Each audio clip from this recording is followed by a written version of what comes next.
योगस्थः कुरु कैर्मणि संगं त्यक्त्वा धनञ्जय सिद्धसिद्धोः समो भूत्वा समत्वं योग उच्यते. म्हणजे आसक्ती सोडून जे काही आहे ते सर्व समान, म्हणजे खूप काही मिळालं तर आनंद, काही नाही मिळालं तर दुःख, असं न म्हणता समत्व बुद्धीने जो विचार करून वागतो. म्हणजे कर्म करत असताना आपल्या रोजच्या व्यवहारामध्ये जे आपण स्वीकारले ते प्रामाणिक नीट करायचं.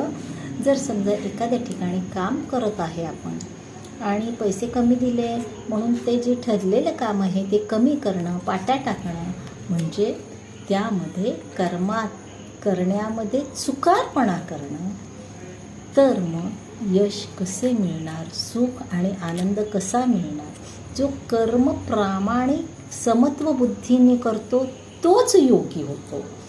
योगी म्हणजे फक्त ध्यानाला बसणे आणि ध्यान करणे म्हणजे योगी नव्हे.